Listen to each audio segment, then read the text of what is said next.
And I'm like, oh. So I put them on my face and I just go and panic and just punch the goggles into my face so they seal. And then I swim again for another 2 hours.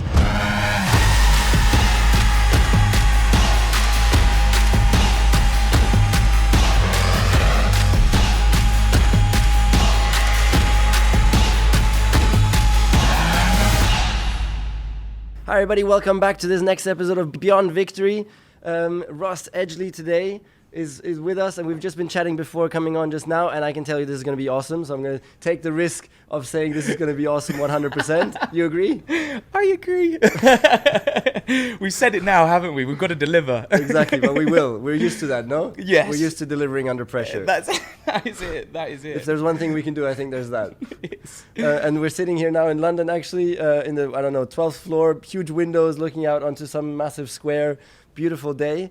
So, so let's jump right into it. Do you want to intro your podcast as well? That's right, yeah, Nico, like you just said, actually. I mean, I'm so excited about this just because I think we come from such different worlds in that exactly what you've done, in Formula One and myself, for those who probably don't know, last year, became the first person to swim all the way around mainland Great Britain. And I know when we were talking on email, what I find fascinating and what I hope to sort of like reverse engineer and deconstruct today is this idea that for me and the Great British Swim, it was 157 days of swimming for 12 hours a day. So it was this idea of complete sort of sensory deprivation. I was there looking at the bottom of the seabed for 12 hours a day. Whereas with you, it's the complete opposite. And it's almost like sensory overload, that you, when driving, have to make decisions, not only decisions, life and death decisions, with split seconds, to actually process it. Whereas I suppose the kind of, for me, the outcome was either I stop, and they take me to land and against my will probably, and me kicking and screaming, or I continue and I reach Margate. So that's one thing, like I said, that I really want to, deconstruct, today as we chat. And I know we've already spoke about an hour off air as well. I think I can put my plan in the bin as well. This is going to be totally freestyle. No, but let's attempt to try to go a little bit on plan. Anyway, I just wanted to cover, you were on Joe Rogan, which is the greatest podcaster in the world at the moment. Yeah. And can you say something about him? Oh, that was amazing. I think what Joe Rogan, and certainly what you're doing as well now, we're seeing, because of social media and where it is now today, we're at such an exciting phase. So with the world's fittest book, my book last year, I talk about how certainly within sport, there are many ways to get fitter, stronger, leaner, quicker. Don't discriminate against any or favour one. As soon as you do, you close your mind and limit your potential. And what I mean by that is now with social media, we're at this amazing sort of stage of human evolution where we're sharing ideas and physiologies and ideologies and everything. And it's kind of like what you learned from Formula One, I learned from swimming. And Joe Rogan does amazingly how it's just this melting pot of ideas. So for me, that was one of the best things, applying what I learned during the swim. But obviously, he's a foremost leading expert in MMA, and how we could kind of exchange teachings and learnings, and that's all it is. Again, to slightly go off on a tangent, but during the swim, I read a lot of Stoic philosophy. So Marcus Aurelius, Roman emperor, and during the swim. Yeah. So I would sort of swim for 12 hours and then read a bit of Stoic philosophy on the boat. It was and it was interesting that I did that during my Formula One race weekends. Did you actually? Yeah. So this is amazing. I'm going to delve straight into my questions because I've got loads. So with Marcus Aurelius, he wasn't trying to write a best-selling book. Meditation's his book. He wasn't trying to write a best-selling book, a Sunday Times bestseller. It was just his diary. And I think a lot of the great Stoics, the ancient Greeks, from Plato, certainly, a celebrated wrestler, but also influenced Western philosophy, that they understood that mind-body connection. And I think one thing that I took from the whole swim is this concept of Stoic sports science. And that's basically under adverse conditions, you're able to still apply tried and tested scientific principles. And what I mean by that is something I learned from the Royal Marines, that under complete stress, you have the cognitive clarity of like a 5-year-old. You know, you can't process information. You know, you're not thinking straight. Certainly for me, when I've I was experienced that. Right, and this is it. So for me, I'm hypothermic on my swim. My tongue's falling apart from saltwater exposure. I've got chafing on my neck. I've got sea ulcers that get in an inch deep. But I've still got to apply the same scientific principles and cognitive clarity. But for you, looking at dehydration, the effect of just G-force on the body, you know, overload of the senses. How did you continue to think so clearly, cognitive clarity? Because for you, like I said, the consequences were life and death. So what did you do? What was it? Breathing techniques? Was it like tried and tested? I mean, going back to the Williams aptitude test, how did you do it? What coping strategies? The best example is probably then in the last couple of laps on the way to the World Championship. It was almost like red mist, yeah, because I was fatigued, I was dehydrated, and you have the helmet, so it's really, really hot because there's no air coming in. So it's really, all the clarity is gone completely. And then adrenaline all the way into the rev limiter, yeah, and fear of losing in the rev limiter. Complete Molotov cocktail in the head. So so all the clarity is gone. So the only thing that I could do was in preparation. That's where the huge effort for me went into, to then try and help me in those moments in a natural way. Yeah. And so preparation was just really simplifying life, focus just on the task at hand. So it was just family and racing. There was I deleted social media, no news, no nothing. Yeah. So it's complete dedication to simplicity.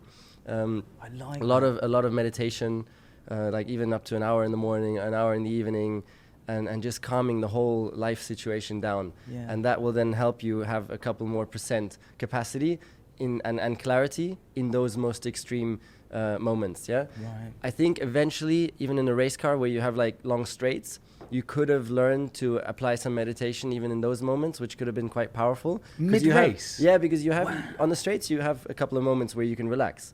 And meditation can be in the form of a flick of a finger. Meditation can be 2 seconds. It can be all throughout your day. It can be little moments all the time. That's really the ultimate form of meditation, actually. It's always bringing yourself back to being present. Very difficult. Yes. And I think you can learn to do that in a race car as well. I never managed. And so therefore I was not able to use that then in towards those last races. But I think that would have been quite powerful. Is that something you've experimented with now? I've got images of you on a straight in this like meditating with your legs crossed, almost in this like monk-like state. Is it? But I love what you said there, because a lot of people think that meditation is this thing that you have to light candles and then you're on a mountain. And then it's like, no, so what you're saying is it's trying to tap into that mental state. I love what you said there, the click of a fingers. Yeah, let's cover meditation then. Everybody thinks you need to meditate, you need to go in Google land and switch off your thinking and go into nirvana. And if you're not doing that, then you're not meditating well, yeah? And that's complete rubbish. Yeah. Meditating is just taking time for self-reflection, sitting down and being present to your thoughts. You can't switch them off, you'll never be able to. But you can be present to your thoughts, and if you learn to be present to them, you can start to have a little bit of control over them and bring yourself back every time to presence. Yeah, every time a thought comes which is running you away with fear or whatever you're doing tomorrow, or any worries you have, or sufferings or whatever, you can realize that they're coming again, and you say, oh, okay, now I want to bring myself back to being present, and that's meditation. Yeah. And then with time, you'll realize that, oh, there's less and less thoughts coming. The whole situation is calmer when I'm meditating, and that will give a really, really positive benefit to your life in general, all these moments of calmness. And going back to what I love what you said then about almost streamlining stress. So when you said it was family and racing, and did it get to the point where anything else, so if people were sort of sponsors were saying, you know, oh, come and attend this event, or, you know, there's a boat party, you would go, no, you know, it's just racing and family. Is that how you coped with it? Is that almost aiding meditation, where you would just say no? Because that's something with the swim that I was just purely thinking, will it help me swim back to Margate, circumnavigate Great Britain? If the answer's no, I didn't entertain it. And and it sounds really bad, actually. It was almost, I mean, I talked about this in my tour, actually, with Maslow's hierarchy of needs. My God, you've done your studying, huh? Right. Now we're going into Maslow now. No, I've never heard of that guy. But anyway. So yeah, Maslow's hierarchy of needs. For those listening who don't know, Maslow, famous psychologist, and he said that if you imagine a pyramid, and at the very base of this pyramid, he said that all humans have these needs that is just food, water, and warmth. As you move up, it's maybe family, friends, security, safety. As you go up, it's more like self-worth, job security. And as you go up, it's kind of self-actualization. So it's, but at the base of this pyramid is just warmth and almost homeostasis, so that habitual level. You need your body to be in a nice state. And I think certainly during the swim, there was times when, my tongue was falling apart. So, salt tongue, they called it, where through 12 hours of saltwater exposure, I was pulling off parts of my tongue. No, I'm sorry. And then there was even... Is it all good now? It's back in one piece. Yeah, it's back to normal. It's back to normal now. And then even so, with chafing and stuff, so they were about an inch deep, those sea ulcers on my neck. And so a lot of the media was saying, Ross, what do you think about when you're swimming? Do you think about your family, your friends? And I was like, no, if my girlfriend's listening, I'm sorry. But that was it was so far up Maslow's hierarchy of needs. That's family and friends. I was at the bottom of that pyramid. So I'm just food, warmth, and safety. And I suppose...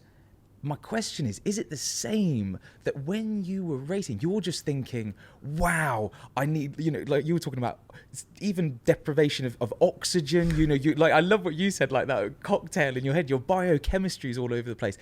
So would you think about your family when you were actually racing? Or do you just think, I am just trying to cross the finish line safely? Because that's fight or flight, isn't it? Is that right? Come on, here's the opportunity. It's the love of your girlfriend that kept you going in the most adverse moments. You're my wingman. Come on. That's right. Deliver it now. It's the opportunity.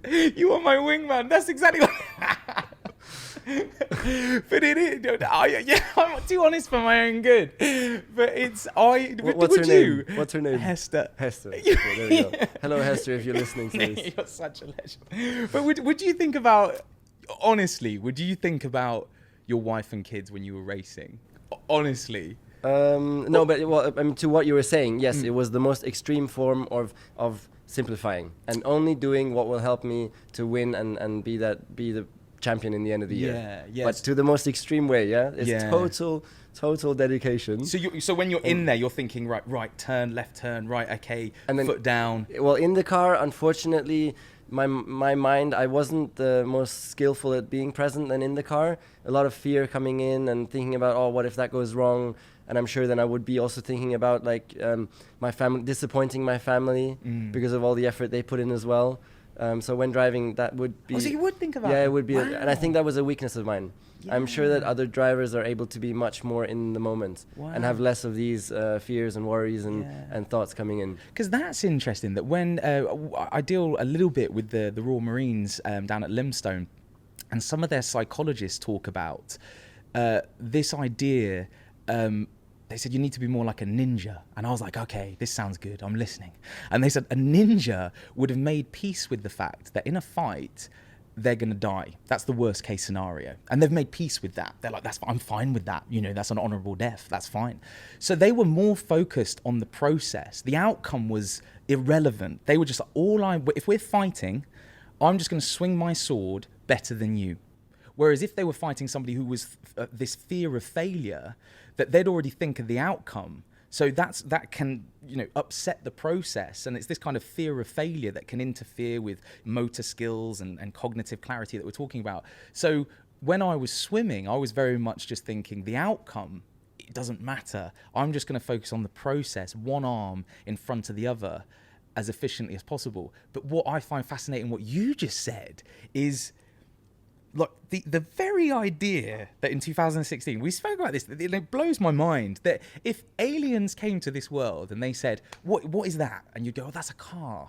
They were like, okay, what is it? It's a motorized vehicle. And they'll go, right, okay, understood. Who's the best at that in the world? And in 2016, we would have gone, him. Do you know him? Still now. Still now. Come on. What are you talking about? You're right. That blows my mind. But what you've just described actually goes against what a lot of sports psychology says, in that you were saying, I wouldn't want to let my family down. And you were even processing that, yet you were still the best in the world. That's amazing. So do you think almost your will to win overrided that fear of failure is what I'm saying? Because sports psychologists would have said, no, Nico, you need to focus on the process. And you're going, well, no, I'm also thinking about my wife and, I don't want to let them down. So would you say your will to win, your aptitude, your driving ability, something was overriding what traditional sports scientists would say was the wrong approach? But then you're living proof because you're going, well, I did it and I won. So you're wrong. Almost the same with Michael Johnson. So 400 meter, 200 meter Olympic champion, that they said his running biomechanics, he's too upright when he runs. You're shortening your stride. And Michael Johnson was like, put your hand up if you got a gold medal. And then sports scientists were like, yeah, you're right. Usain Bolt, they say you're too tall to be a sprinter. When you come out of the blocks, you're too tall, so you're rocking from side to side. It's not like linear. There's wasted kinetic energy. Again, Usain Bolt can say, put your hand up if you're the fastest man in the world. And it's the same with you, that sports psychologists in a sport where they say sports psychology is everything, you need to focus on the process. You go, I beg to differ. And who won Formula One? Do you know what I mean? No, but I'm sure you're right, and the sports psychologists are right, which is why I said that it was one of my weaknesses. But none of my opponents are perfect either. So they were stronger in that area. But I then beat them in all the other areas, and especially in preparation, dedication, attention to details, progressing with marginal gains, taking in every tiniest possible improvement along the way in becoming the best possible in the areas where I have control over. So it's all these areas where I then made the difference. And then if you sum up the total, I in that year was slightly above. I love and that. So that's the way I would put it. And then if I can come back to your fear of failure, is something that I spoke to with Matthew Syed as well, who, by the way, you need to get on a podcast with, because you'd connect really well. Maybe we should even do one, the three of us, because we're like all on the same. Amazing, we're all on the same kind of route, I think. And we talked about fear of failure, and the best way to combat fear of failure is the ninja approach, that you really work on the worst case scenario in your head, and you make that okay. So the worst case scenario in Ninja's case was dying, and he really processed that in his head, worked on it, and he made that okay and accepted it. And then everything else is just on the upside. Yeah. So then your fear of failure is massively reduced.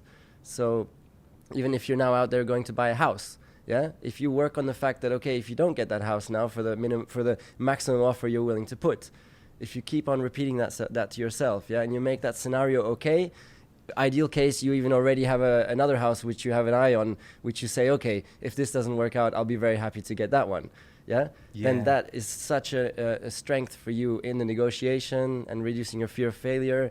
It's working on that worst case scenario. So that's the like one of the strongest learnings. And I got this from Matthew Syed, actually. That's amazing. But I was rubbish in that, so that's the problem. Because they talk but I've learned that now. That's they call that like negative visualization, which for me I was like, why would I think about the worst case scenario? That's a bad. But you make it good. Yeah, exactly. That you know that the worst case, you're still going to be okay. But you did that. You spoke about that yourself, though. You did that naturally. You said you don't mind if it doesn't go wrong, if it doesn't go right, and that's why you were then in the moment. I learned to do that, but certainly during the Great British Swim, I realised that, and you'll know this, that with the sports media and the media, it's very polar in that if I had swum 1,600 miles and I managed to make it to Norfolk, but I didn't swim all the way around Great Britain, there was this element that it would have been a failure. It would have been, I knew that I was leaving the swim a sort of hero or a villain, not a villain as such, but it was like, there was this idea that it's go big or go home. And I think it's exactly the same this is what I find amazing looking at your career, that once you did it, once you achieved, and we were talking earlier about, this idea of your ikigai, in Japanese culture, they talk about your ikigai is your sense of purpose, your reason for getting up in the morning, and for you, it was all you needed. You just wanted to be the best, Formula One champion. That's all you wanted. And once you won it, it was amazing how you said, that's enough, and you were able, and that is unique. That is so unique. When you look back through history at all athletes, you look at those who were able to legitimately, within themselves, just say, I've done it, and be content. So I almost look at them as great humans, whereas sometimes a lot of athletes are amazing athletes, but they're slightly, dare I say it, flawed because they are trying to do it because of something that happened in their childhood, fear of failure, something to prove, but that drives them so much. Whereas speaking to you, it's amazing how it was just, yeah, I've done it. I'm not defined by it. Worst case scenario, if I didn't win it, that's okay as well. No, that was not okay. No, it wasn't. That was not okay at all. So what? And I would still be going now. Really? Of course. Wow. So you had to do it. Well, of course. Right. But then once you That was did, very clear. did you feel cathartic? Did you feel you've done it? Did you Oh, feel? totally. Aristotle talks about, I believe I'm. It's a relief, huge relief. Right, but Yeah. even Aristotle, Ikigai, like I said, that is something that you're good at, you like doing, you can be paid for, and what the world needs. In sports entertainment, Formula One going out to millions, that is what the world needs. It's something that you did. So did you feel, or Aristotle talks about, entellechy, I believe I pronounced it right, but that Aristotle talks about birds need to fly, grass needs to grow, everything has this sense of purpose. So once you did that in 2016, did you feel, I'm good, I'm cathartic, I'm at peace with the world, I don't have to? Yeah, totally. And it's such a strong feeling, and that's why I'm so lucky, because I'm sitting here now and ending with the goal having been achieved, and then and stepping out on the, for me, highest possible point ever in my life in racing. I don't think I could have gone higher than that, in the way everything turned out and everything worked out, and the way the last couple of laps, everything, and the opponent, everything perfect. And so now it's just so lucky to be able to sit here, and it's still carrying me, and it will, I think, forever. To end on a high like that is just beautiful. That's unique. When you look at, Boris Becker, arguably, he did that in tennis. When you look at Michael Johnson, 400, 200 meter Olympic champion, and he, bowed out at the top. And I find it really interesting with mixed martial arts, that there are George St. Pierre, very recently retired, widely considered by many to be, the greatest of all time. And did he ever lose? He lost, but it was the way that he came back. When he lost to Matt Serra, he came back and it was textbook. It was just like poetry watching him. Really? So he learned and came back. And then George St. Pierre said, now he's retired, and he says, I've got no tears, no regrets. I did everything I wanted. So you go into a very small, in my opinion, a very small group of people who was the best, the very best in the world at their chosen sport, and equally walked away very content.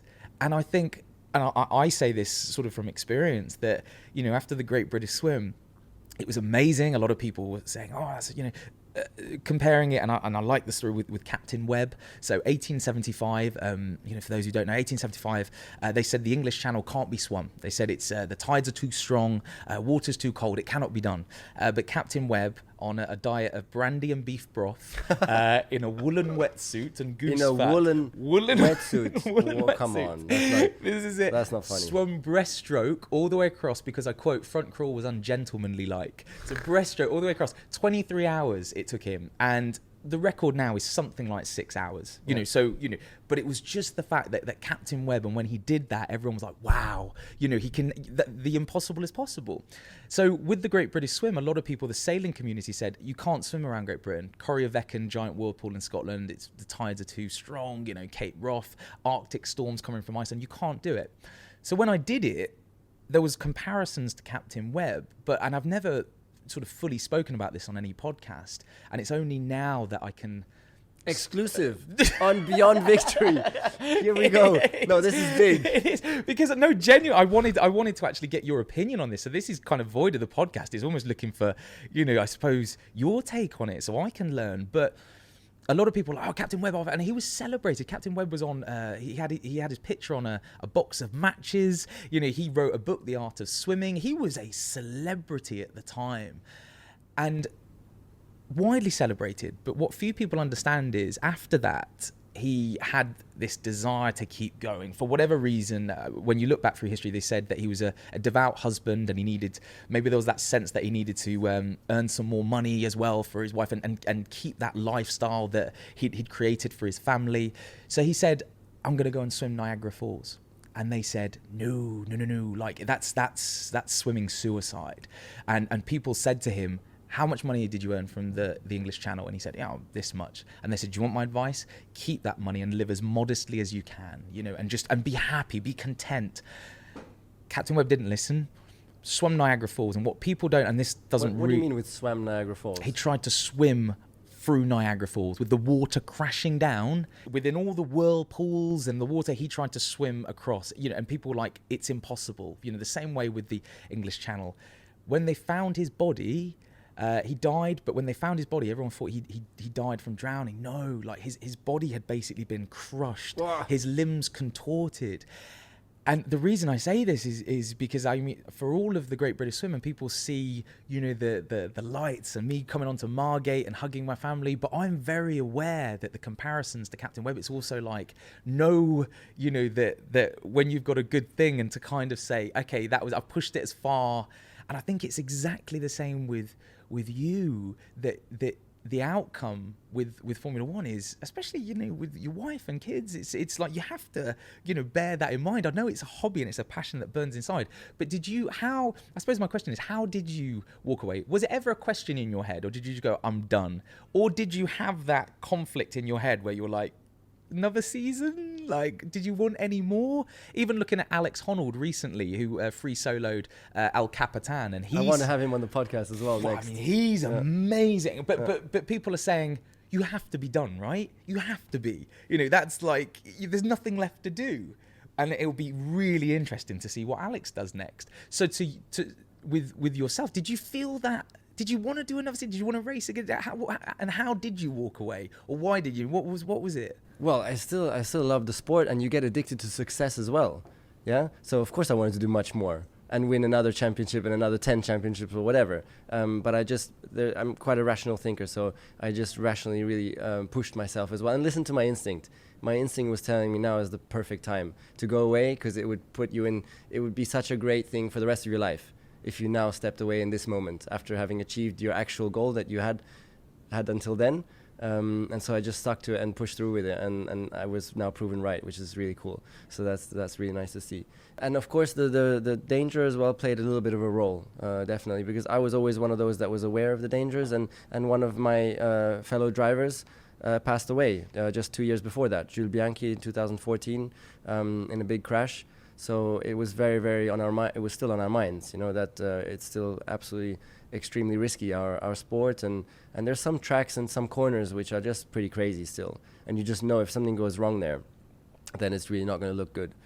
So that played a small role as well, and even now looking back and looking at them driving, I'm happy. I love what you said there, rationally. So it was a rational decision. It almost goes back to that stoic sports science, that you removed all emotion, any innate desire, and you just said rationally, how can I get that same? Because I mean, now your diary is incredible. Like, you're so busy. So I love what you said. You're now just, I suppose you're realizing your ikigai, your sense of purpose, your intellectual, whatever you want to call it, just in a different arena. You know, so you're manifesting success in a different, and I think that's probably key. Whereas I think when you see a lot of champions, they do just what they know best. You know, they want to get that feeling, whether it's, you know, winning the 100-meter gold or you know, looking at the UFC, you get those kind of aging champions who just keep going in and they just keep fighting because that's all they know. Let's talk about that then a little bit. So for me now, I'm still looking for new challenges. That's why I'm still keeping busy, because I'm always going to be a challenger, and now I'm looking for meaningful challenges, which I'm finding in this podcast, for example, where I hope that we can bring across some cool learnings, to all of you who are listening. This for me is a really meaningful challenge, because we have experienced some incredible stuff in our space. And I'm sure that also now in all that we've said, hopefully some of you listening will already have been able to pick out 2-3 things which might add value to your lives. This is what I hope and I wish. But now let's take the moment and flip it a little bit your direction. No, I'm sorry. I came with questions. No, but I'm happy. We can, and I wanted to, I think it's the perfect moment also to explore a little bit this drive, which you've got in bucket loads as well. I had Toto Wolff on recently. Oh, wow. Toto Wolff is now one of the most successful team bosses of all time in sport globally, not even just in Formula One. And he was my team boss on the way to the championship. So he's the Mercedes team boss. And he said, in every most successful person, the drive has to have come from some trauma or humiliation in youth. This is his concept. Because what else would explain that these successful people are just completely mad at just pushing more and more and more, and into like such severe extremities. Can we talk about a little bit where your drive has come from? You were a water polo player, professionally. But then you went, and now you have become. You were talking about the alien speaking about me being the driver. The alien would speak about you, being, how would you say it? The person who's achieved the greatest physical extreme challenge. Yeah, so something like that. Yeah, like the longest sea swim. Yeah, I think if aliens came to this world, they'd point at me and say, he swam for 157 days and 2,000 miles and never stepped foot on land. And then aliens will go, that's weird. Yeah, but even more, it's even more than just swimming.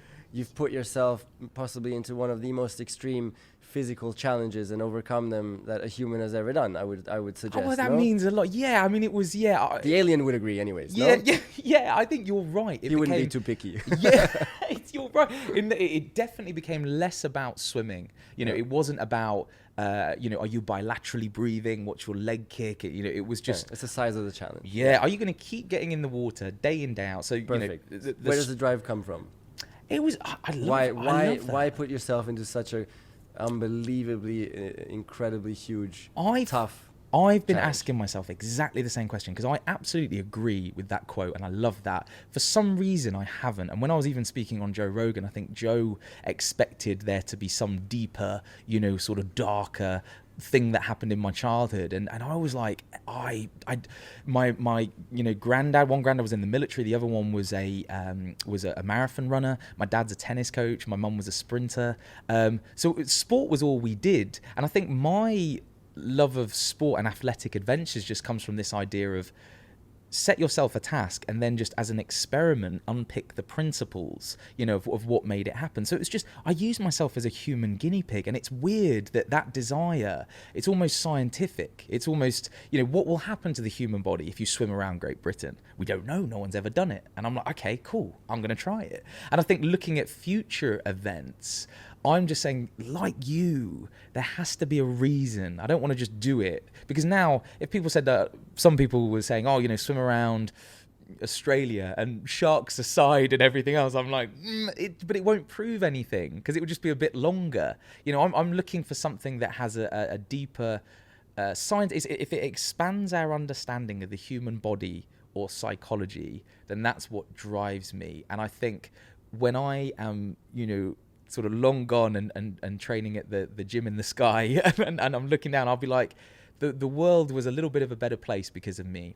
People understand mental resilience a little bit more because I was there. That for me, I suppose, is this driving force of legacy. And also the sports scientist in me loves looking at athletes and thinking, like, I'm a bad driver, 3 driving tests, I was awful. And with me, I'm like, that's something that I'm not going to do. So I look at somebody like you and say, you expand our understanding of that area for us humans.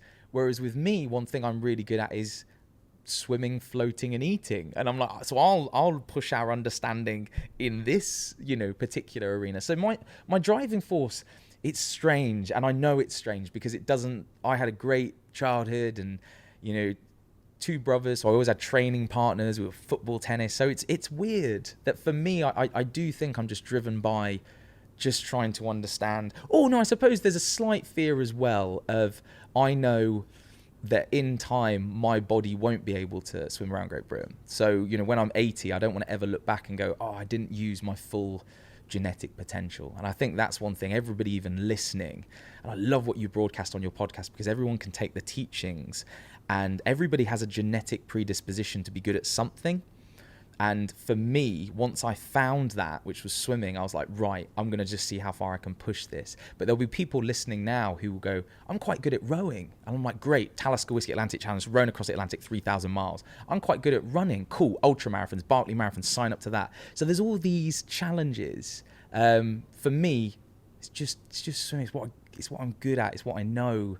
And you almost feel this innate desire. I just love the ocean. So for me, it wasn't even a hardship swimming with, minke whales and dolphins. It was kind of, kind of the same way that it probably is with you with cars. You just get it. With your aptitude test at Williams, that revealed you just got it. You had a genetic predisposition to always be good at that, whereas other people don't. So I think that was just your ikigai, your intellectual, your sense of why you were on this earth. Formula One just helped you realize that. I think for me, swimming helped me realize that. And everybody else listening, if you're really, really careful and you listen to your body, and you'll find something. Even now, I think it's such a an exciting time in human performance with Eddie Hall, deadlifting half a ton. 500 kilos, a human lifted 500 kilos, half a ton. Kipchoge right now looking to break the sub 2 hour marathon. It wasn't too long ago, Roger Bannister, sub 4 minute mile, that people said it's impossible for humans to run under a 4 minute mile. Cannot be done. And Roger Bannister was actually a medical student himself. So leading physicians at the time were saying, your lungs will explode, your legs will fly. Humans cannot run under a 4 minute mile. Once he did, the following year, so many people, it was completely disproportionate to the amount of people trying to run under a 4 minute mile. So many people ran a sub 4 minute mile because he almost changed the game. The floodgates were open and everyone went like, it's possible. And it's the same now with Kipchoge. Everyone's going, oh God, he's getting so close to the 2 hour. And it just changes, that human, we think differently. And I think that's the thing. I think for me, I'm just trying to do my bit in that arena, human performance, my bit, which is just swimming. Okay, so here we go, dear listeners. We're going to do better than Joe Rogan. That was still a bit too superficial. Let's go deeper. Right. Do you? Is there something? Because I. So here, well, let me try. So in Greek mythology, we're split in two. We don't like each other. We're missing half. We're looking for self-acceptance, looking for recognition. It's a really, really intrinsic need, human need. Yeah, we're all in the same boat on that. Do you think maybe there's some of that there, that you're looking for self-acceptance because you don't accept yourself the way you are? You need to show yourself that I'm the best at this or that, or you will need to prove everybody else that you can do it. All the media that was ready to pounce on you when you fail, or the millions of people watching. Is that maybe one of the reasons for a big driving force, the need for recognition, or starting with self-acceptance? That's really interesting. I'm going to have to take some notes on that so I can research that, because that might be. However, I always remember going across the Moray Firth. So I swum like 1,100 miles. I'm on the home straight. I've just got the east coast of Great Britain to swim, so I'm kind of on the home straight. And again, actually, just purely because this is something now I'm starting to sort of unpick these principles of the swim, because in the moment I didn't really understand it. And this was, again, I've not actually mentioned this on any podcast. So this was actually with my dad's blessing, if I'm honest, because I didn't mention this throughout the whole swim. But by the time I got to the Moray Firth on the east coast, I knew I could do it. I was like, this is fine, and the East Coast is actually easier because of the weather conditions, and you're shielded by the sort of southeasterlies coming in. So it was an easier swim. Physically, I knew I could finish the Great British Swim. The coastline had thrown everything at me: giant whirlpools, jellyfish, everything. And again, so I've never actually spoke about this publicly, but it was on and it's only with my dad's blessing that I'm bringing it up now. And I kind of knew something was wrong, but he had not been telling me this idea of streamlining stress, which you were saying, would it help me get back to Margate? No. So my dad didn't tell me, but he'd been diagnosed with cancer, basically. And my entire family had kept that from me. He'd known since. Yeah, well, no, thank you. But it was strange how they'd kept that from me all the way round, even the top of Scotland. He must have been going through so much, and he didn't tell me, because he was just like, it won't help him. He told me in the Moray Firth because some people knew about it, and he just didn't want me to find out from anybody else. And going across the Moray Firth, I remember Storm Callum, which was the first storm of that summer, came in. So I'm now stuck, unable to get home, sitting on the boat, and I said I wouldn't. The rules of my swim were I won't step foot on land, and land is there, so I could just get on and walk. And I remember it was just, so you really ask these questions about yourself, and I'm sitting there, and I just my everything that I talk about, stoic sports science, going, oh yeah, cognitive clarity, no, that went out the window, And I remember by that point I was like, I'm gonna finish Great Britain. I heard that my initial reaction, my gut reaction, was just to get on land and to go and hug my dad. I just wanted to go and see him. I just wanted to hug him. I wanted to be with my friends and family. That's all I wanted. And I remember my dad, who essentially streamlined stress, to quote, to use that sort of concept for me, and said no. And he was so logical, and he just said, if you come on land, you can't do anything, I've got cancer, you can't do anything about it. If you come on land, you give me a hug, and then I'll go, brilliant. Now you're not going to finish the swim. And he said, so you can come home and you can give me a hug, but you've got to do it via Margate. And so for the entire East Coast then, for 12 hours a day in sensory deprivation, when you're left alone with your own thoughts, I knew that my dad was back on, and all I wanted to do was get back on land. So from that point on, I talk about this idea of stoic sports science and, you know, swimming with a smile and everything like that. I was just swimming, just angry, just wanting to get home like I could. So to your point there, I really did have a conversation in my head, which was, am I doing this for the right reasons? Media aside, if I turn up at Margate, what will success look like for me?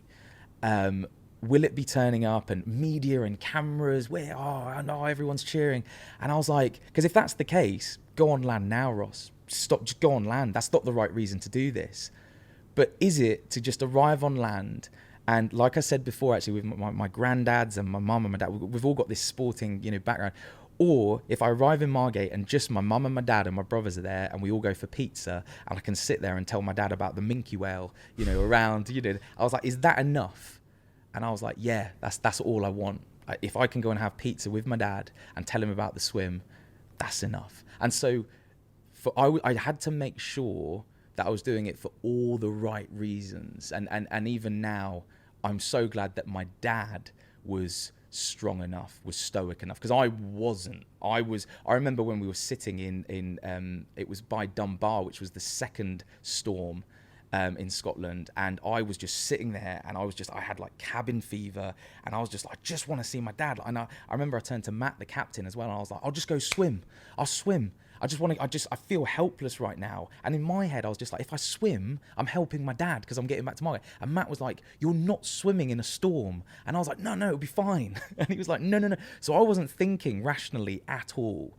But it was only my dad and certainly the captain, Matt, and my dad had spoke to Matt as well and said, get him back to Margate safely, but I know what he's like. He's so stubborn. He'll go and swim in a storm if it means, you know. So for the entire East Coast, and this is something that you know, I'm going to sort of try to make sense of, but it was this idea that you have to do it for the right reasons. And I think, you know, for me, it was just, you know, getting back. And now, you know, me and Dad, we sit there and we talk, you know, sports science, and he's helping with the book, and you know, and he's, like I said, it's only now with his permission that I'm allowed to say that. So it's in a roundabout way, and as you can probably tell, actually, it's still all in my head, all very muddled up. But it was just, I needed to make sure in that moment I was doing it for the right reasons, and I think a lot of people don't do it for the right reasons, to answer your question. So when it is from a deeper, darker meaning, I think a lot of people speak about post-career trauma, and you know, and sort of similar to a lot of soldiers that I talk to, whereas there's that coping with that sheer low after such a high. Whereas for me, I never had that, because when I arrived back, all I wanted was a pizza with my dad. You know, I was like, that's it. So then for me, everyone's like, oh, how have you coped? Did you get that real dip in? And I was like, no, you know, because success, to your point, Nico, looks very different for me. Success now is just, you know, like my dad, he's doing amazing. So, you know, he's having immunotherapy, and he's back on he's a tennis coach. So he's back coaching, and they've shrunk the tumors, and it's amazing. That's really nice to hear. And that for me, that's success, you know. So now, and I just love that every single crazy idea that I always ever have, you know, my dad just rolls his eyes and then just sort of goes, right, let's work out the logistics, you know, and he's plotting, you know, how you swim around. So success now looks very different for me. Because of that. And that was the hardest thing about the swim. No one, and I've never, like I said, I've never told anyone that, but when people talk about jellyfish and minke whales, that was the hardest thing of the swim, the entire East Coast, to swim with that in your head. It's only now that I'm learning to, and actually at the time I said, you know, to everyone, because we broadcasted it so much on Red Bull TV, and I wanted to be as honest and open as possible. And I actually said to everybody, I hope you don't mind, I've had some bad news, so if you see that I'm a bit not quite myself, I've had some bad news, but can you respect that it's not my news to tell you. And then again, my dad, just being the absolute Trojan that he is, just said, oh no, you can talk about it. You know, so he's almost practicing stoic sports science more than me, you know. It's only, so I'm still, it's weird that even at the age of, you know, 33, I'm still learning from him, you know, and it's just, so that was a bit That was a long, long answer, but yeah.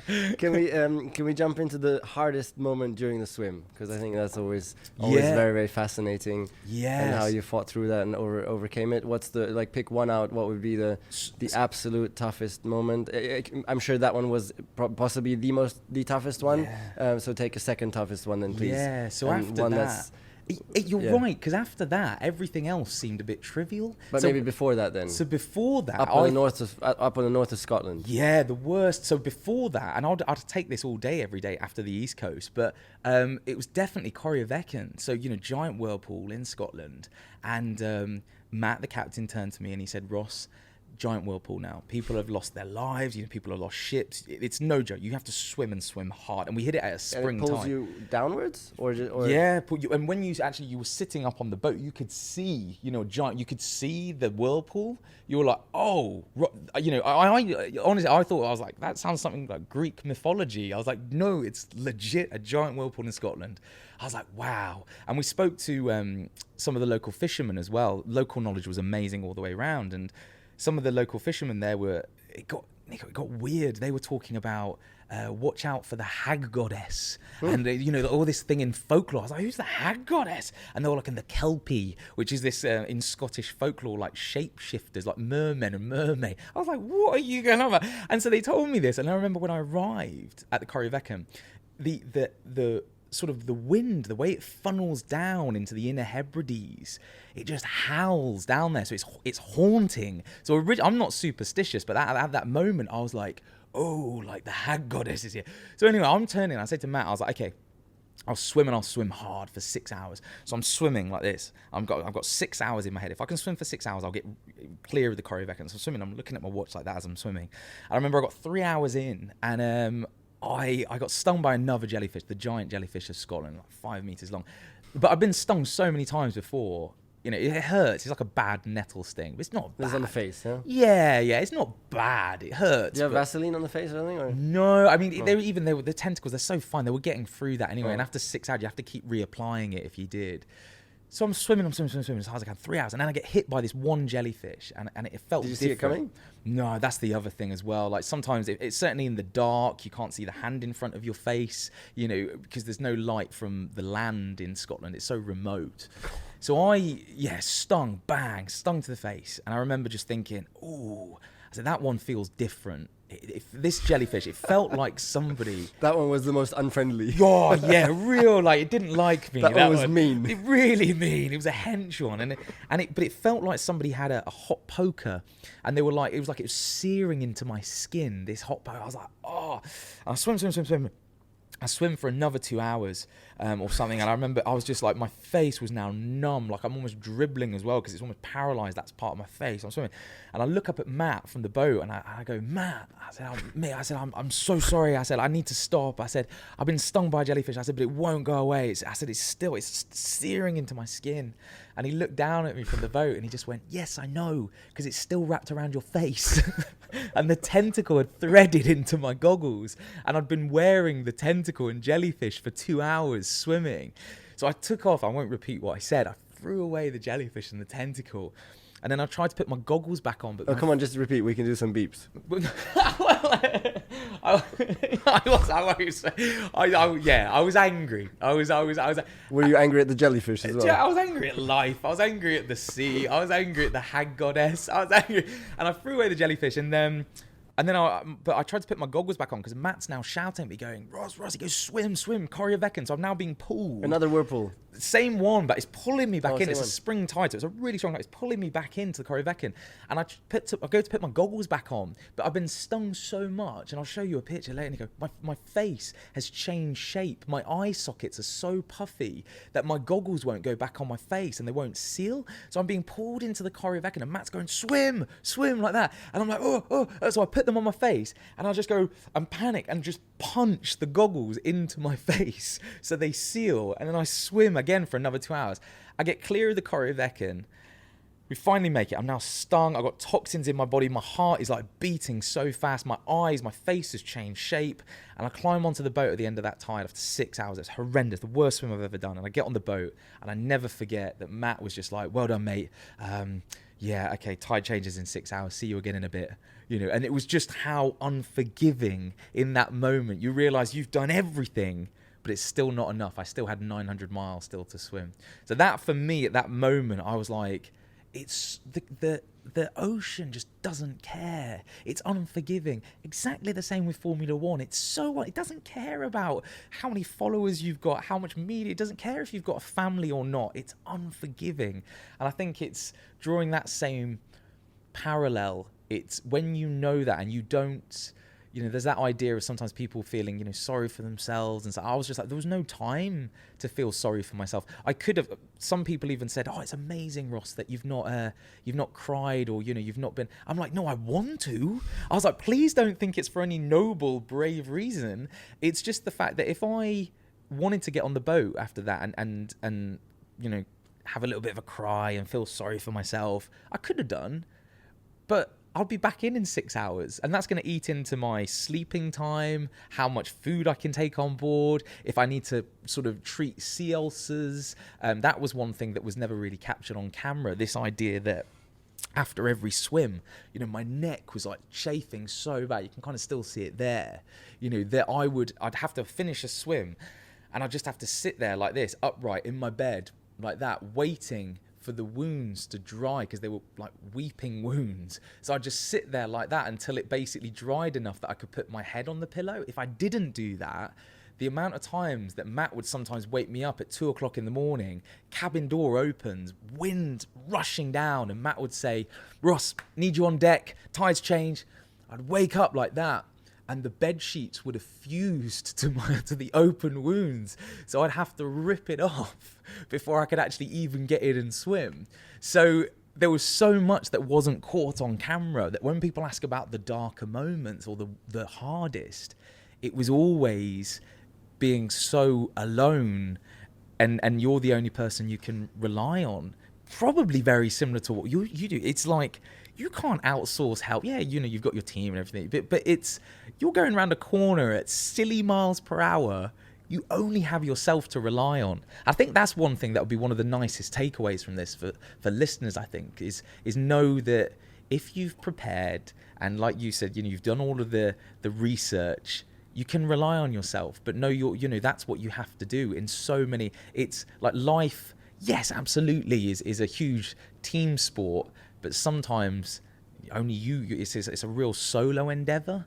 I think that was the thing, just finding that it was so honest as well, the swim, in that the miles didn't lie, the metrics didn't lie. You had to swim all the way around Margate. There's no tips and tricks and shortcuts. It's cold. You're going to have to swim until your tongue falls off. Chafing wounds will get so deep that they start going into like through the skin and the actual like going down to the tendons. Even the ligaments in your shoulders will be contorted from swimming in 50-knot Arctic winds. If a jellyfish don't care, they will sting you in the face all day. If you're prepared to do that for 12 hours a day for 157 days, you might be able to swim around Great Britain. But if not, you don't stand a chance. I think it's exactly the same that people say, what do you have to be Formula One champion? If you actually wrote out what you have to do, the hours, the sacrifice, everything, people go, oh, that makes no sense. Even, and I love Steve Jobs, when people said, oh, Steve, Apple, can you tell us how you've just created this tech empire? And he just paused and he said, yeah, if you knew what it would take, you probably wouldn't do it because it makes no sense. And would you say the same, that at the start of your career, if somebody listed what you'd have to sacrifice and do, would you have gone, oh, or were you there like so involved that you just thought, I'm in it now? Would you say it made no sense the amount of preparation you did? It defies logic how hard you had to train and the research that you had to do. Well, afterwards, I wouldn't say that no, because the winning is just so damn awesome. And right. It gives my life so much, but it's always afterwards easy to say. Right. But of course it was extreme. But it has to be said that, like, Formula One preparation, it's not about like preparing and training all day long every day. Preparation for me is the recovery, is like just as important for body. And in Formula One, it was almost more important even for mind, because a Formula One weekend is 200% intensity mentally. It's the most extreme form of mental intensity one of the most extreme I've ever experienced, and that every 2 weeks, 4 days in a row. And so the mental recovery was just as important. Yeah. And again, I did that like in a very, very calculated way, trying to perfect that and learning how best to do that. And because that's interesting, where people don't understand that fatigue, you have two forms of fatigue. There's peripheral fatigue, which is basically, lactic acid in the muscles, cardiorespiratory endurance. So that's peripheral fatigue, that if you go and run 800 meters, you will experience peripheral fatigue. For those listening, that's peripheral fatigue. But what you're talking about is that central fatigue, your central nervous system, neurotransmitters, so chemical signals in the brain, that it was just fried, that after like so intense, like mentally. So how do you detox from that? What strategies did you have in place? Because that's, I think, something that everybody listening can learn from, that if they've got a deadline at work or training, how do you combat central fatigue, like that mental kind of, what strategy? Meditation? So that's simplicity, yeah? So there's family, and no social media, no news, no games, no rubbish. And then instead of that, it's maybe reading a philosophy book, lying on the veranda. Yeah. That is the ultimate or nowadays listening to a podcast. Yeah. I just listened to Oprah Winfrey, actually, wow, which is becoming one of my role models now in podcasting. And she has Super Soul, it's called. Yeah. And it's really, really inspirational and very, very deep, very philosophical, with some great guests. And so just listening to something like that, that's like super powerful recovery. And you're making progress as a human being at the same time, which brings happiness. And I swam a lot as well for my F1 training. It was one of my main sports, because I also did triathlon. And if in the process I had some experiences that might have been similar to what you had there, or maybe I'll just add how it possibly benefited me from my F1 driving as well. So I chose swimming specifically because in an F1 car, you really can't breathe very well. Yeah, you have the seatbelts super tight, extremely tight, and because I was always a little bit of the scared person, I always pulled them much tighter. Some drivers just take it totally chilled out and leave them really flapping about, but I could never do that because I would be scared. So I had to pull them really, really tight, which again was a bit of a negative for me because it made my breathing even more difficult. And then every time you're in braking or cornering, you can't breathe because the G-forces are so extreme. You have to tense your whole body to hold yourself in position to be able to control the car. So breathing-wise, it's a really, really, really tough sport and completely inconsistent and unnatural to the way of your everyday life or even to your normal training. And so I specifically chose swimming because I thought, okay, maybe it will help my body a little bit to get used to this difficult breathing situations where you have to hold your breath, then breathe again quickly, hold your breath, breathe again quickly. And I think it really worked. It helped me in exactly that way. And so that's why I really loved to swim a lot at the time. And it just made me then that little bit fitter in those toughest races where it was hot. And Singapore race, yeah, we lose like 4 kilos of body weight in 2 hours. Doctors say it's extreme. I mean, I know you went through much more torture than that, but for me, it's like the most torture I've ever experienced in a sports way. And there to have that, to have learned to breathe in difficult circumstances, it really helped me cope with that.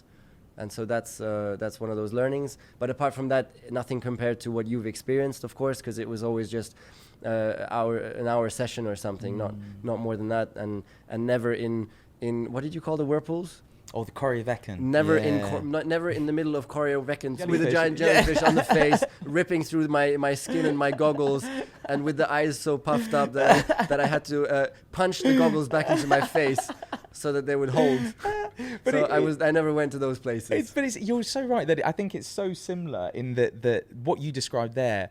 I think just breathing strategies and techniques, they're not really looked at so much. But I think I always find with sports science, we kind of lack a lot of research in that area because we can't monetize it. So people want to say, okay, here's the latest electrolyte drink, carbohydrate drink, protein drink, because, there's a commercial agenda, whereas with breathing, everybody breathes, it's free. So there's not as many studies on it because there's nothing commercially to be had from there being a good outcome. So I think that's absolutely right what you're saying there, that when you start looking at just, oxygen deprivation on whether it's an hour, whether it's Koryovekan with a giant jellyfish, it doesn't matter. But you start starving the brain of oxygen, And you are, if you've ever done like altitude tests, when you start looking at what happens to the people climbing Everest, it's fascinating that people think it's purely physical. And it's only just now, going back to what we were talking about with the ancient Greeks, they understood this mind-body connection. And it's this idea that, with completely starved of oxygen, not even completely, slightly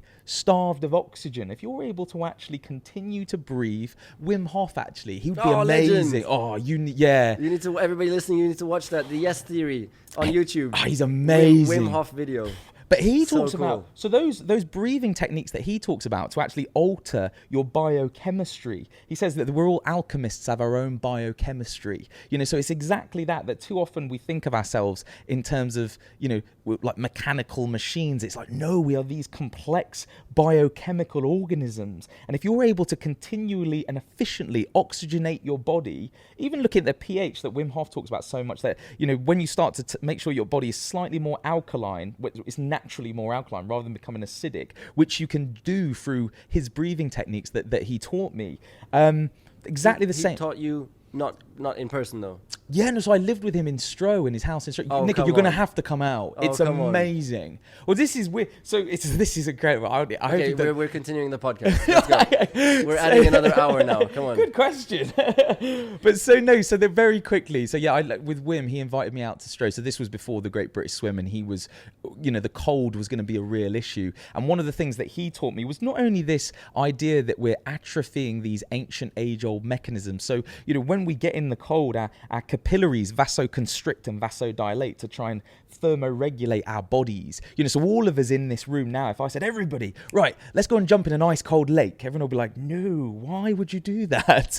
But it's this idea that our bodies like homeostasis. Right now, if it's cold in here, we just turn the heating on. But our bodies, as a result, we're atrophying these ancient mechanisms to try and, control our temperature. And that's what Wim Hof preaches. So when I was living with Wim, we were there learning not only that physiological adaptation, that as soon as you get into the ice water, I mean, he's been doing it years. He's like, so when he gets in, he's just, his capillaries just almost like that. They pull all the blood away from his extremities, his hands, and they protect his vital organs. So that is turned on in him. It's switched on, like our ancestors. They wouldn't have anything. We didn't say now, oh, do you do a cold shower? Do you do an ice bath? Our ancestors, it wouldn't have been an ice bath. It would have just been a bath. Because they didn't have the hot water. So they're used to that. So there's that element, this physiological adaptation to the cold, which Wim taught me, that certainly helped around Dunnot's Head, top of Scotland, when I was swimming in Arctic storms. But also this idea that breathing will alter your biochemistry. So when you get into the cold, you want that gasp reflex where you start to hyperventilate. And that's almost like your subconscious, almost like your subconscious is almost like a child, and it's going, get out, it's misbehaving. This child is going, get out of the water. But your conscious has to almost override that and say, look, I know you're scared. I know you want to get out, but this is okay. Everything you're experiencing now, with your hands going like numb, that's just like pulling away, blood from your extremities. It's okay. So through breathing and focusing on your breathing to remain present and in that moment, you're able to essentially override your subconscious in a way. Wim does an amazing job, and where he's taking this research is incredible. Nico, we have to go out to Stroh. It's amazing, but it's just a weekend, and it's like it awakens, like I said, these ancient age-old mechanisms. I remember when me and him were sitting in there in the ice bath, and I sat in there. I managed to get up to like 40 minutes. And how much? 40 minutes in the ice 40? bath. Yeah, I know. So we're sitting in there. He's got these huge barrels, and we're sitting there like that, and he's in the barrel next to me. And I remember I was like, Wim, and the competitive element in me, the sports scientist. I was there, and I was going, Wim. I said, I'm doing well, aren't I? And he was like, yeah. But it's all about listening to your body. I went, yeah, I'm listening. I said, but well, shall I do an hour? Shall I do 100? 80 minutes? What shall I do? And Wim just kind of realizing that it wasn't about that. It's about understanding your physiology and breathing everything. I remember he looked over at me and he just goes, do you really want to know what's next? I said, yeah, I want to know what's next. 60 minutes. What is it? 70? He goes, no. He goes, the next challenge. I went, yeah, I'm listening. He goes, the next challenge to truly master the ice bath. I went, yeah. He goes, is you need to get an erection in the bow. And he goes, that is when you can truly master your biochemistry. To this day, I don't know if he was joking or not. And I didn't try it. But I was like, right, oh, okay. And that's the thing with Wim, his sense of humor is incredible, but it did highlight, I'm so sorry, this is the last time I'm invited back here. but it was this idea that, altering your biochemistry, breathing, having control over your physiology under extreme circumstances, and breathing is one way that he does that. And I think one thing that Wim is incredible at is pioneering our understanding of that, because to date, breathing, meditation, it's almost seen as something that, monks do, Buddhists, it's like, no, it's available to all of us, just breathing technique. And that's why I love what you said, just about it should be something that you can turn on, whether you're, going, silly miles per hour, in a Formula One car, or, you're sitting in an ice bucket trying to get an erection. It's the same sort of thing. Sorry. So, dear Wim, if you're listening, please welcome us over to your place then at some point soon again. Yeah? Honest, you would love it. You would find it fascinating. The only thing is, I'm scared because, I was watching the Yes Theory, and they jump into the ice cold water for 10 minutes with him. Yeah. Yeah. And they literally they cannot feel anything anymore after 5 minutes. Yeah. I'm really scared. Like, where's the limit on that?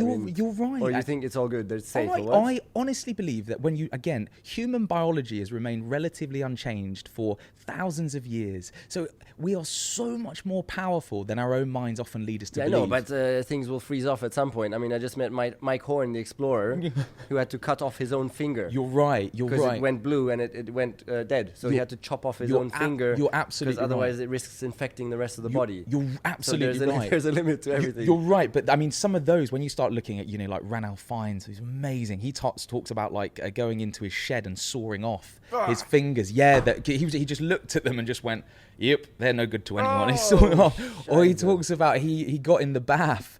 And he kind of looked at his fingers and was like, yeah, I don't know if they're going to sort of stay on much longer. And they fell off. And he left them on the side of the bath. Well, there you go. So how do you know that's not happening to you in the ice bath? It's exactly it. So that comes from sheer education, knowing that, yes, when you get in and people go, and they start that gasp reflex, and they go, I'm going hypothermic. It's like, no, can I stop? You've been in 5 seconds. That's not hypothermia. That's the gasp reflex. That's cold shock. Yeah, so where does hypothermia come in?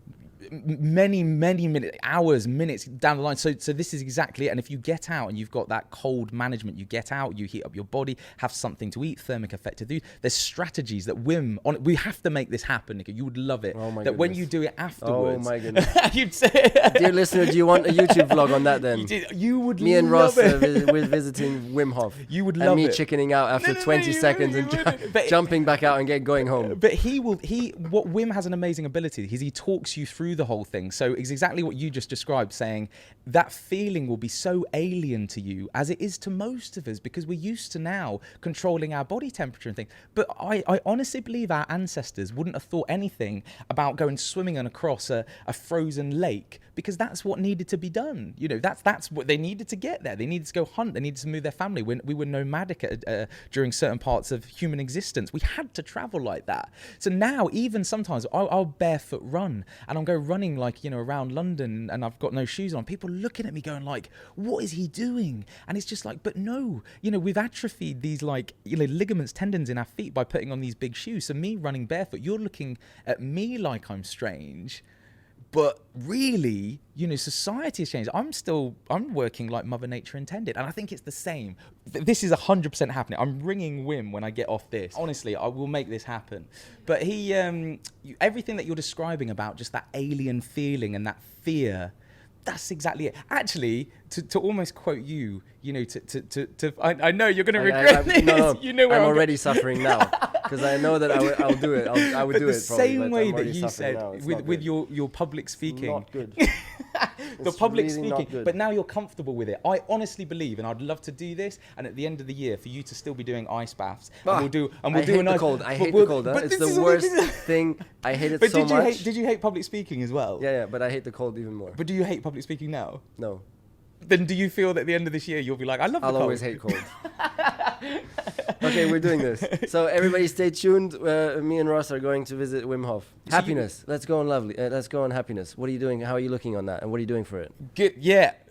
Something that I'm working hard on. And I know that sounds weird, but I think... On average, are you below average, above average? Oh, no, definitely. I mean, I love what I do. I mean, it's a blessing. And this is the thing. For all of the hardship, I think a lot of people will talk about, the swim and they'll go, oh, your tongue, your neck chafing and everything. But for all of... I almost call it healthy hardship, in that I think, you're there and...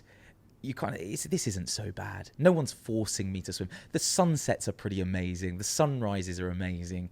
Swimming with dolphins, the minke whale in the Bristol Channel as well.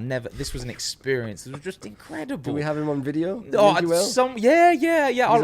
I'll send you the clip of it. Throw it into the vlog here. It's amazing that just...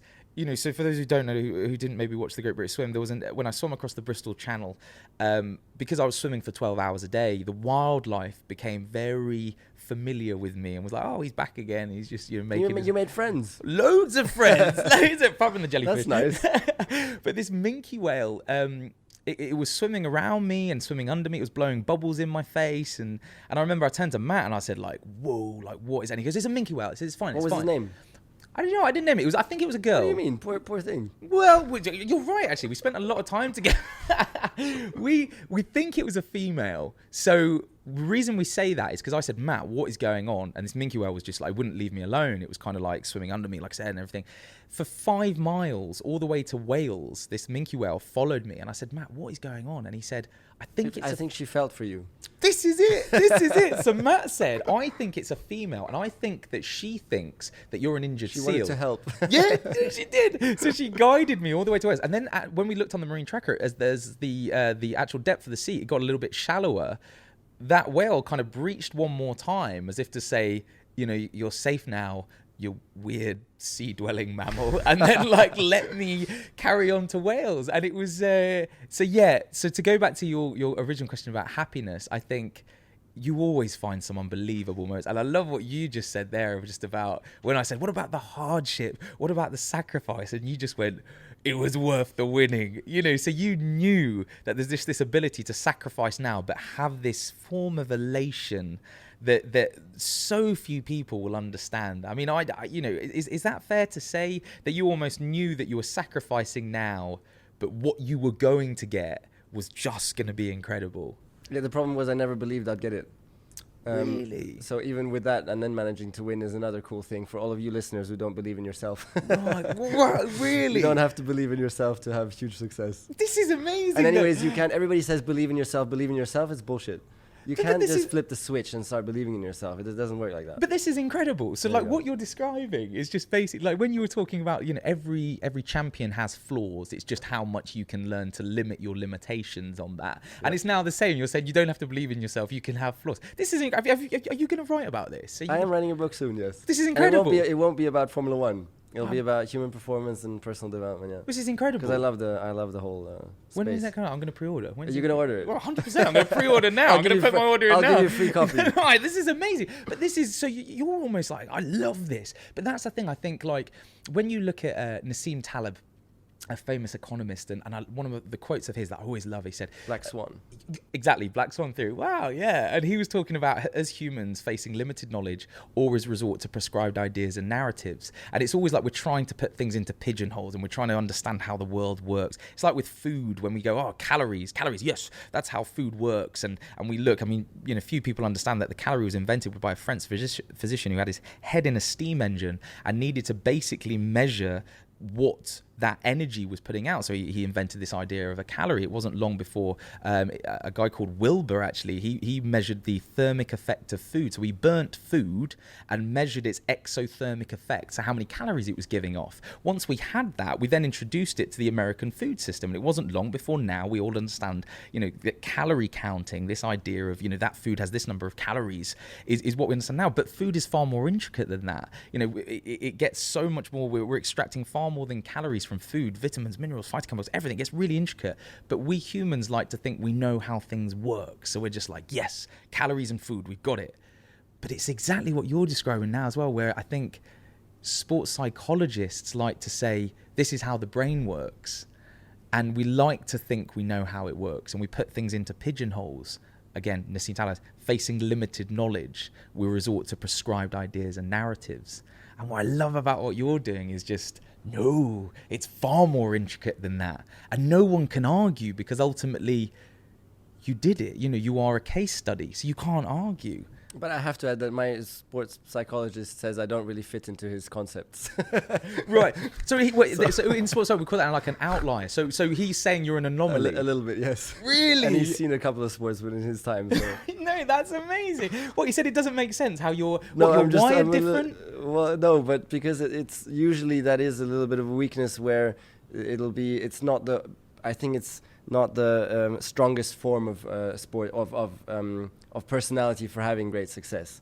Right. Because generally the people who are most successful, and especially the ones who win many championships and have a lot of success, are more on the very, very self-confident side. Yeah. The tendency towards that, yeah? So that's why... Wow. But anyways.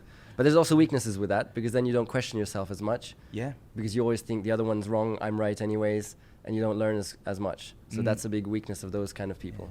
Because this goes, Steve Trapmore, he was the head gold medalist rower, but also coached the Cambridge rowing team. And it always stuck with me that I said, what makes a great rower? And we were looking at the British rowing team at the time. So Steve Redgrave, they said, with Steve Redgrave, he was strong. Like, he came from a rugby background, and they always talk about one of the first times that they introduced him to Olympic lifting. Apparently, you know, they were like, here's Olympic lifting. This is a clean and jerk, and you disappear under the bar, speed of movement. Apparently, he just ripped and reverse bicep curled like 160 out the floor, and they were like, that's not how you do it, but you kind of did it, you know. And they were like, he's so strong. With Matthew Pinsent, they said he has the VO2 of a horse. They were like, your lungs make no sense. And with James Cracknell, he was able to just tap into that lactic threshold, you know, where your lungs are burning, your legs are burning. And they'd say, right, you're now at your anaerobic lactic threshold, you're there. And he would just go, nope, no, I'm not. And they go, no, you are. And he'd go, nope, the computer's lying. So he was able to just go into this horrible, like in that real hole, and just like live in there and survive in there, and just that like lactic threshold cave. And what Steve Trapmore said to me is, he said, but what's interesting, there's no blueprint for a great rower, but the best athletes are the best at doing what they do best. I said, what do you mean by that? I said, if you're strong, you're really strong. You know, looking at even football, the Cristiano Ronaldo and Messi debate. With Messi, he's a magician. He's unbelievable. Like with the ball at his feet, it just looks incredible. It's like poetry in motion.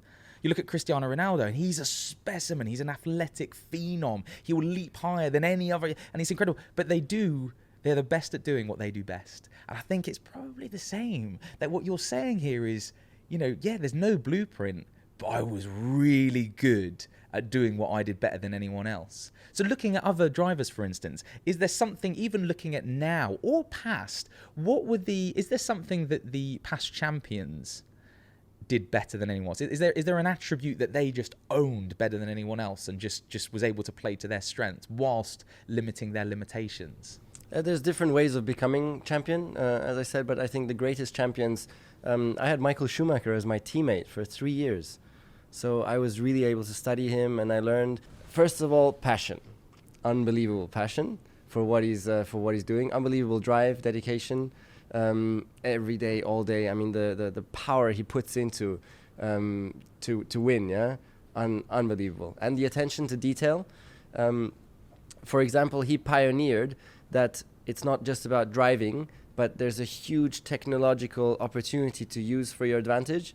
So he like loaded the steering wheel up with buttons. He pioneered the way of, even on a qualifying lap, change the switches from corner to corner to optimize for each different kind of corner that's coming. Because with the electronics on the steering wheel, you can change like 100 different parameters on the car, which can transform the balance of the car like entirely. And he pushed everybody forward on that. The others, they were just driving. And he's driving at the same ability as they are, plus thinking corner to corner, how to set his car up on the steering wheel with all the 30 different switches. And in a qualifying lap, where you're maxed out all the way through, and he had this capacity left to then perfect every corner, and every corner is different, yeah? One corner you brake in a straight line, all the way down to like 60, and then you turn in the last moment. Another corner, you're going in very, very high speed, totally different. And they require totally different electronic settings. If you have the capacity, most drivers don't. Even today, there's some drivers that haven't figured that out yet. So they didn't adopt that? No, and this is something that I really learned then from Michael. And I pretty much mastered as well afterwards. and it's this having the capacity left to really use that so powerfully. And it can give you up to a tenth per corner sometimes. Depending on how extreme the corner is and how unique it is, it's huge, huge, huge. And it's a huge opportunity to again find an area where you can beat all the others. And that's adding more complexity to what is already an incredibly complex. Yeah, you're going 350 on the straights. Things are flying at you, and at the same time, you have to have the capacity left to think about all these new settings for the next corner, which could be in 2.5 seconds time, and flip the switches. And then do the braking and get that all right. But if you're prepared to do that, that will give you the edge, essentially. Well, there's an opportunity for extra lap time, as in many different areas. What else did... His warrior mentality. What a gladiator. Like in his head, huh? Yeah. And in a natural way, he doesn't even have to think about it. And he wakes up in the morning and it's like, how can I destroy my opponent's mentally? Of which the teammate is the first guy. Yeah. But now see, so you're, I mean, such a nice guy sitting here chatting to you. So I'm actually like that, which is a bit of a problem. So I had to learn to become more fierce, which I really made as a big part of my whole mental work. I really made that a big part of it, to learn to become more fierce, less. I mean, just push the boundaries more, become more angry sometimes in certain situations. So you had to don't accept to hold back, but to push right into it when it starts to feel uncomfortable. And when like Michael would put me into an uncomfortable situation, I would stand up and I would say my opinion very strongly. Whereas growing up, I would then always go hide. Yeah. So this is something I learned also through understanding, because I understood the power of that, of speaking and pulling down the curtain and saying how you are and what you're feeling openly. It has an incredible force. And so I really learned that, yeah. And then, for example, we were in the engineering situation, and even when my strategy was being talked about, it was just being explained to Michael, not to me. So his strategy was explained to him, and my strategy was explained to him, and nobody spoke to me about my strategy, because he just commanded such respect and such power, in the room. He was like God. I mean, he's like God. And did he do that prior to success? And or is it something that you learnt? Does that help with success, that people go, listen, he's speaking? Or, for instance, or did you start to command it even before you won? Well, the success helps a lot, of course. Yeah. But you have to do it even. You shouldn't depend on success. You can do that even without success. And in fact, I did, because I hadn't even won a race at the time. I was a non-race winner, and he was a 7-time world champion. So I had to build that respect. But you looked at that and said, I need to command that same sort of like... Totally, totally. Yeah. I never managed, because, I mean, he really is God, but I really managed to make some big steps and also position myself more strongly internally. And then I would tell that engineer, who is one of the best that we have, I would tell him, please, it's very important to me that you address me in the same manner as Michael when we're sitting in these meetings together. And then he listened, and it really has impact, and he then did that. And I'm very thankful. And that's how you step by step then work your way into, and then Michael gets more respect because he sees that. And it's like a step by step progress, which every time you do it, it's like suffering, because to open yourself up like that and say your mind is very tough. But I always pushed myself, and that's one of my biggest learnings, the importance of pushing into suffering, because that's where you progress. Don't hide away when you go into, or when there's situations which will cause suffering. Push right into them flat out, and I'm sure you're very good at that. That just find like with the type of person that you are. Yeah. But that's huge for improving as a human being. It's like one of my most important learnings, and now I'm very happy to do that. Yeah. Even yesterday, I held a keynote speech in front of Unilever, which is one of the biggest global companies, and there was all the leadership there.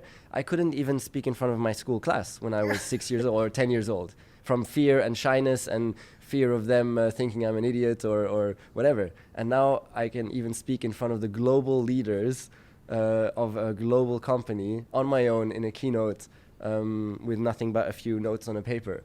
And it's just because I've done it over and over and pushed into the discomfort. Yeah. And that's made me progress. Let's cover what is your biggest learning that you're taking home from our chat today, and then I'm going to cover mine. I've got to be honest, what you just said then I loved, in that get comfortable being uncomfortable, because certainly when you were racing and when I was swimming, there's nothing comfortable, about swimming around Great Britain, but ultimately things don't get easier, you get stronger. I think that's the thing. And it's exactly what you just described then. That's completely task dependent. So it doesn't necessarily matter if it's swimming, motor racing, it doesn't matter. It's just, getting comfortable being uncomfortable. And I love what you said there as well, just about taking ownership. I think it's exactly the same, that during the swim, I had to learn about, tides, weather, all sorts, because ultimately, when you're empowered, and I think it's something now we're so keen to outsource expertise. Just tell me, people just want to be told what to do. I want things real simple. It's like, yes, simplicity, absolutely, but equally take ownership and empower yourself. I always say, even with health and fitness, there's many things that you should outsource. Your finances, maybe if you're not very good at building work, I'm not very good, I can't put up some shelves, I outsource that. But with health and fitness, that is something, and certainly your career, whatever it is, that is not something you should completely outsource. I think it's something you need to take ownership of. But also, I think one of the biggest things, and I love what you just said about I just still got images of you meditating while just like going, I think that's incredible. Didn't happen though, huh? No, but I find it, didn't work out. I like that for me is, to have even just a second in that meditative state when the world around you is just, stress and stimuli. There's that saying. No, but I didn't manage to do it. No, I know you didn't. But I think it's possible, yes. Yeah, no, I know, and that's what I'm saying. I'm just kind of like, that for me is a little bit of a goal that's so like, only you'll probably, I want to be able to just ring you up one day and go, I did it. I was meditating when going around Corrie with a jellyfish on my face. So it's this idea of like being able to tap into the right mindset at the right time, even if it's for a split second. I think if you do that and you're able to actually control yourself, it's incredible. That's incredibly powerful. But what about you? Many things, but something that I'm going to take away directly is your drive to learn as well. I really love that, how you're reading a lot and progressing there. That's really powerful, and I can do more of that, even more. I'm doing it as well, as you hear and see, but there's always more, and so I'm going to take that away and dive a little bit deeper, and that's something I can recommend to you listeners as well, and everybody else who's in the room at the moment with us. There's a huge ocean of opportunity to learn in the whole mental space. There's geniuses who've been through exactly whatever we're experiencing every single day. There's been a genius who's experienced the same, and he's written it down for us in a way that it's understandable for us. So it's all there, ready to go for us to understand, if we just make the effort and go look for it. Yeah. And I mean, of course, in the space of philosophy, psychology, whatever, so much opportunity to help yourself, to improve as a human being, to learn, to grow, and which we don't learn in school. Like, nobody tells us that there's that. It's like unbelievable. We don't learn it. No, you're but right. It's there. Like, go for it. Let's push into it. I love that. It's like that success leaves clues, and I love what you said about Michael Schumacher there, that it's just kind of like, just look at what people have done before. Or Isaac Newton, standing on the shoulders of giants. I love that. So the best book to recommend from you now, please. Something easy though to start off with. Aside from yours that I'm pre-ordering. No, something easy where it really gives you a great insight into what's out there. I like a monk who sold his Ferrari. Have you heard of that one? No. That's worth a read. Really? Yeah, okay. yeah. I mean, I'm gonna get that one. I suppose what helped me so much on the swim was Marcus Aurelius Meditations. Okay, that's cool. So is it easy to read though? Yeah, you can kind of dip in and out of it as well. That's the nice thing, that you can just pick out bits that you need at that moment in time. Yeah, but the problem is you need something which will sort of capture you. Huh? If it's too tough to read, it's always a challenge. Yeah. It needs to be something that's... For me, it's always easy. just something, you can apply. So with Marcus Aurelius, it's not so hard, in that, but you'll pick things out that certainly helped me. And I think the greatest thing about that is you look, and it's just what you just said there. Everything all the questions and everything that we have now, we were still facing thousands of years ago. It's not changed. Human biology, human psychology has remained relatively the same. Agricultural revolution, industrial revolution, the world has changed around us, but we're still faced with this task of running our own brains. And that's what Stoic philosophy, essentially teaches you. And it's something that I'm trying to now, apply in the sports science realm. So certainly something like that with Marcus Aurelius's work or Seneca, it's great to read that, because it just makes you realize they face the same problems that we are now. Oh, totally, yeah. Yeah. Okay, I just wanted to cover, so please, your book, The World's Fittest Book, check it out. Yeah. I'm sure there's some great learnings in that. And you're on a world tour at the moment. That's right. Speaking. Yeah. Trying to give people insights and teachings about all the stuff you've learned. Yeah. So that's like you said, it's nervous. It's hard. But I'm getting there. It's good. All right. So, dear listener, thank you very much for tuning in. Please remember to subscribe if you're listening to the first time. Thank you very much, Ross, for your time and for joining in. And thanks a lot. I hope you enjoyed it. Thank you, Ross, again. Thank you so much for having me. Your podcast is called Ross Edgley, right? That's right. Yeah. Thank you so much. If you're listening on my one, then tune into Ross's podcast as well. And that's it. Over and out. Bye bye. That was amazing.